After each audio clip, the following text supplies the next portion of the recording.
व्हिडिओला सुरुवात करण्या अगोदर माझ्या सर्व मैत्रिणींना महिला दिनाच्या खूप खूप शुभेच्छा. Happy women's day. आज वुमन्स डे साजरा करूया मस्त तोंडगोड करून घरी बनवलेल्या एकदम पौष्टिक अशा केकपासून अतिशय चविष्ट आणि घरी उपलब्ध असलेल्या साहित्यामध्ये हा केक किंवा कपकेक बनवून तयार होतो. खूपच छान सॉफ्ट आणि जाळीदार बनतो. त्यासाठी इथं मी घेतलेलं आहे 1 कप गव्हाचं पीठ. तर चाळणीमध्ये मी पीठ टाकलेलं आहे. आपल्याला सर्व कोरडे जिन्नस जे आहे ते एकत्र करायचं आहे. त्यामध्ये 2 टेबलस्पून आपल्याला टाकायचं आहे कोको पावडर. कोको पावडरने छान असा चॉकलेटी फ्लेवर येतो आणि मस्तच केक बनून तयार होतो. चिमूटभर मीठ टाकायचं आहे. त्यानंतर अर्धा टीस्पून मी इथं टाकलेलं आहे बेकिंग पावडर. अर्धा टीस्पून मी इथं टाकलेलं आहे बेकिंग सोडा आणि आता हे व्यवस्थित मिक्स करून घ्यायचं आहे. पीठ जे आहे ते छान चाळून घेतल्यामुळे सगळे जिन्नस एकजीव होतात आणि मस्त आपलं गुठळ्या राहत नाही आणि पीठ एकदम स्मूथ भिजलं जातं. तर अशा प्रकारे सर्व इथं मिक्स करून घ्यायचं आहे. आता या केकसाठी मी पिठी साखर वापरणार आहे. तुम्हाला जर गूळ हवा असेल तर तुम्ही गूळसुद्धा वापरू शकता. आता हे सर्व जिन्नस मी चाळून घेतलेले आहेत. सेम चाळणीमध्ये मी 3/4 कप मी इथं पिठी साखर घेतलेली आहे. पिठी साखर आपण साखर जी आहे नॉर्मल ती मिक्सरला फिरवून घेतली आहे. तुम्हाला जर गूळ वापरायचा असेल तर गूळ तुम्ही जे आपण केकसाठी दूध वापरणार आहोत त्या दुधामध्ये मिक्स करून घ्यायचा.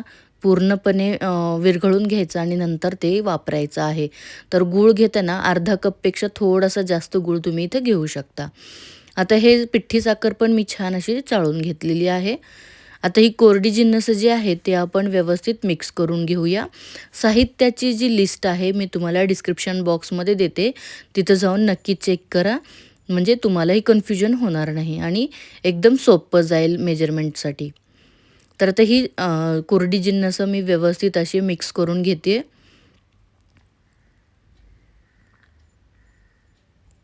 ही कोरडी जिन्नस एकदम व्यवस्थित मिक्स करून घेतली की पुढची प्रोसिजर एकदम सोपी जाते.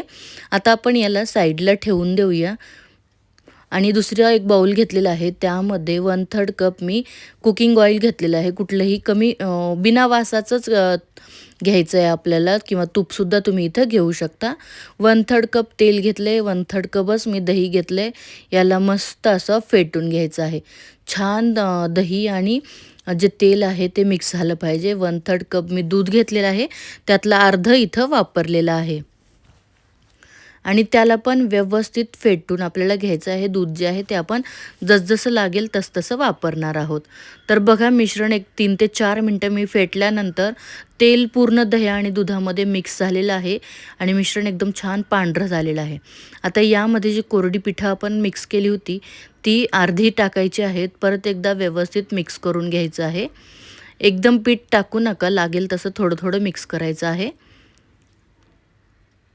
बघा अशा प्रकारे मिक्स केलं. नंतर आता राहिलेलं पीठ पण मी यामध्ये टाकते आहे आणि हे जे पीठ आहे ते बऱ्यापैकी घट्ट वाटतंय म्हणून मग जे आपण दूध घेतलं होतं ते दूध पण यामध्ये टाकणार आहे.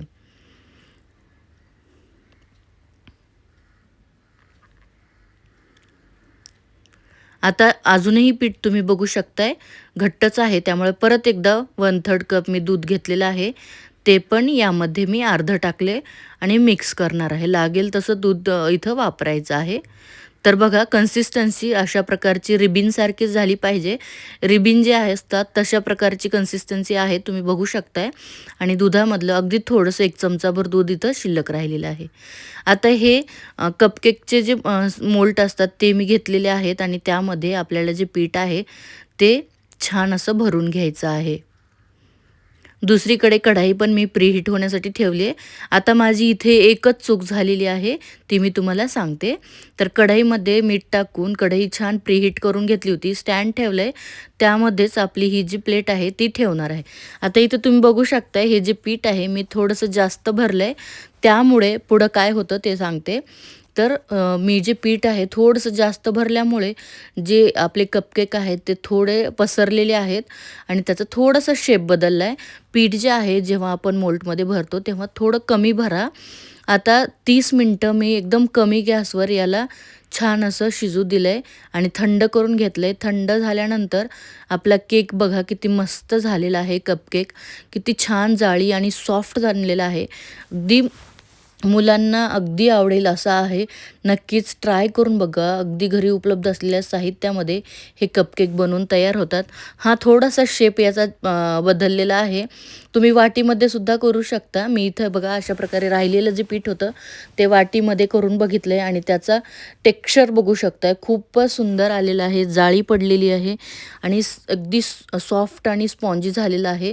सेम पद्धतीने तुम्ही वाटीमध्ये सुद्धा हा केक बनवू शकता. फक्त माझी एकच चूक झाली की मी थोडंसं मिश्रण जास्त भरलं.